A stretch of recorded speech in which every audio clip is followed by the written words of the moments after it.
और देखिए उधर यूरोप पूरी तरह से जेलेंस्की के पक्ष में लामबंद हो गया है। ब्रिटिश पीएम से मिले हैं यूक्रेनी राष्ट्रपति और इस मुलाकात में भी काफी कुछ खास हुआ है। 2.8 बिलियन डॉलर की मदद की पेशकश कर दी है ब्रिटेन ने। कीर स्टारमर ने ट्रंप से 2 बार बात की है। फ्रांस के राष्ट्रपति मैक्रोन ने भी ट्रंप से बात की है। मैक्रोन ने कहा रूस खेल रहा है वर्ल्ड वॉर का जुआ।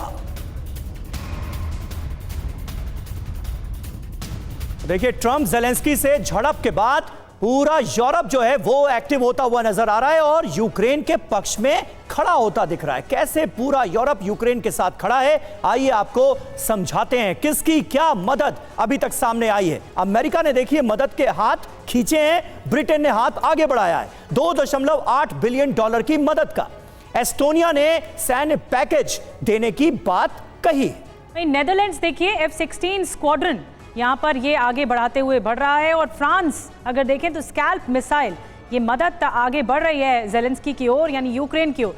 और जर्मनी की बात करें तो लेपर्ड टैंक की बटालियन भी यूक्रेन के साथ नजर आ रही है। पोलैंड की बात करें तो पोलैंड की जो सैन्य टुकड़ी है वो भी यूक्रेन का साथ निभाती हुई दिख रही है। और फिनलैंड की बात करें तो आर्थिक मदद दी जा रही है। तो पूरा यूरोप अभी इस वक्त कंधे से कंधा मिलाकर जेलेंस्की के साथ खड़ा है और ये कह रहा है कि आप लड़ो, हम आपके साथ हैं। ब्रिगेडियर शरदेंदु, मैं आपके पास आ रही हूँ।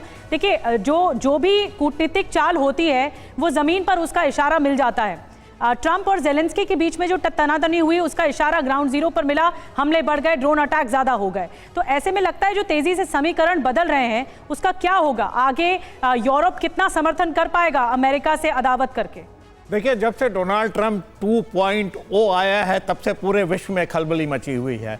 यूरोपियन नेशन अपने आप को थ्रेटन महसूस करते हैं तो वो रशिया से थ्रेटन महसूस करते हैं। और ऐसे समय में जब डोनाल्ड ट्रंप कहते हैं कि नाटो और यूएन से उनको अलग हो जाना चाहिए, उनके जो सलाहकार हैं एलॉन मस्क इस तरीके का स्टेटमेंट देते हैं तो कहीं कहीं एक शंका पैदा करता है। और जिस तरीके से ये झड़प हुई जेलेंस्की और डोनाल्ड ट्रंप की, अब पूरे के पूरे विश्व कि देश जो है वो एक अल्टरनेटिव व्यवस्था देख रहे हैं। वो अपने आप को अमेरिका से अलग करते हुए क्या अल्टरनेटिव उनके पास बचा उसकी तरफ सोचने लगे हैं। और यूरोपियन यूनियन और जो यूरोप के नेशन है वो सबसे ज़्यादा इससे प्रभावित है। इसीलिए जो 10 डाउनिंग स्ट्रीट पे जो मीटिंग चल रही है बहुत अहम है। इसमें यूरोपियन यूनियन और यूरोपियन नेशन एक स्टैंड लेंगे कि अमेरिका के बगैर किस तरीके से बढ़ते हुए इन्फ्लुएंस जो रशिया का यूरोप में हो रहा है उसको काउंटर किया जाए, कैसे वो जेलेंस्की के साथ खड़े हुए। यह सबसे बड़ी समस्या है।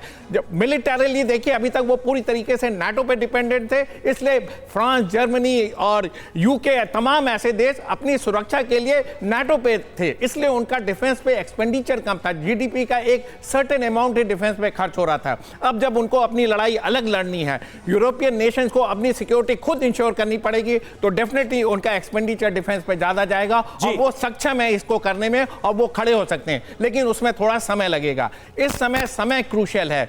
रशिया जो है पूरी तरीके से यूरोपियन यूनियन और नाटो के यूरोपियन नेशन को थ्रेटन करता हुआ नजर आ रहा है। और जेलेंस्की बिल्कुल सही बात है, बिल्कुल सही बात है सर। सारे समीकरण बदलते हुए यहां पर नजर आ रहे हैं।